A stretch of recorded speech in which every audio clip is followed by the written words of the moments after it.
Hello guys, magandang umaga na naman sa inyo guys. Eto, at meron na naman tayong mainit-init na balita pa, no, regarding kay Claire Castro. Yun, yung mga free na barangay daw na galing sa PIDEA. At tingin nyo, maniniwala yung taong bayan sa mga pinagsasabi nyo yan. 3 taon na nakaupo si BBM sa gobyerno. Yun pa lang yung barangay na free na pinagmamalaki nyo pa. Di wow.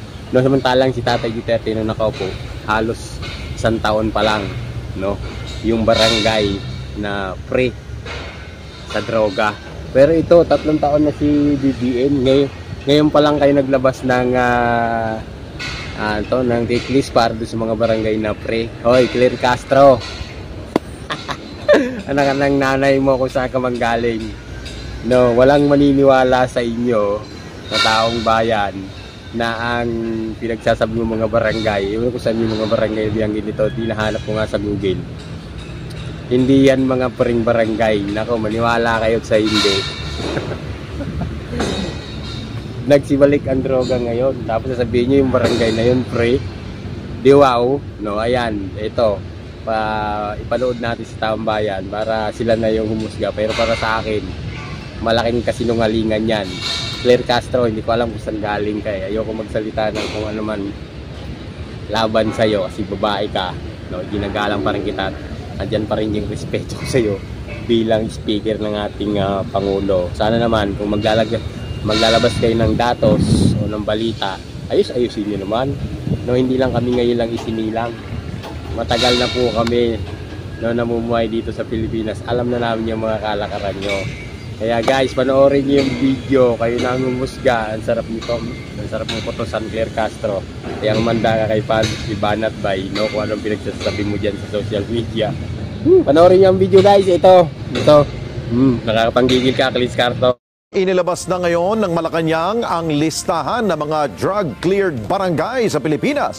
Pero, tama nga ba ang datos na ibinigay ng Presidential Communications Office o PCO? Report mula kay Eden Santos. At nandito po yung iba mga pangalan.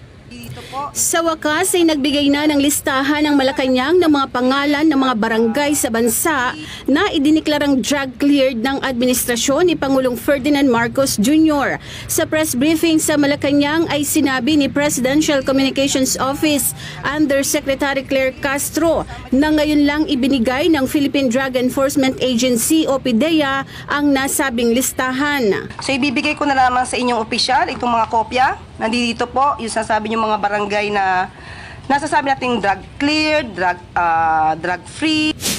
Hawak na natin ngayon yung listahan ng mga pangalan ng drug cleared na mga barangay nationwide ayon sa Presidential Communications Office o PCO sa pamamagitan ni Undersecretary Claire Castro. So tiningnan natin yung mga listahan.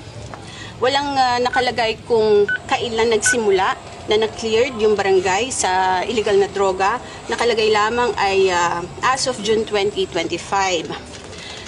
Mga bilang lamang po ng mga barangay yung nandito at wala yung mga pangalan ng mga barangay na ating ang naitanong dun sa previous briefing. Nung tingnan natin ay halos kalahati nito, kaya pala siya makapal habang pinapakita niya kanina sa briefing. Kalahati po nitong mga to ay mga blankong papel. Sa July 3, 2025 press briefing ay ipinagmalaki ni Castro na nasa 4,027 barangays na ang cleared sa illegal na droga. Mula July 1, 2022 hanggang May 31, 2025, umabot na sa 4,027 barangays ang naideklarang cleared sa illegal drugs. Ito ay sa ilalim ng Barangay Drug Clearing Program. Pero taliwas ito sa bilang ng mga barangay na nakalagay sa ibinigay na kopya ni Castro mula sa PIDEA. Sa datos ng PIDEA as of June 2025, nasa 25,061 barangays ang drug cleared sa buong bansa. Bukod pa ito sa mga barangay na idiniklarang drug-free ng PIDEA. Napakarami po at hindi ko po ito mababasa sa inyo. Mauubos po ang araw natin kung mabasahin ko sa inyo bawat isa. Ang tanong, saan kinuha ng PCO ang listahan ng 4,027 barangays na drug cleared? Eden Santos para sa Mata ng Agila. Matatag, matapang, matapat.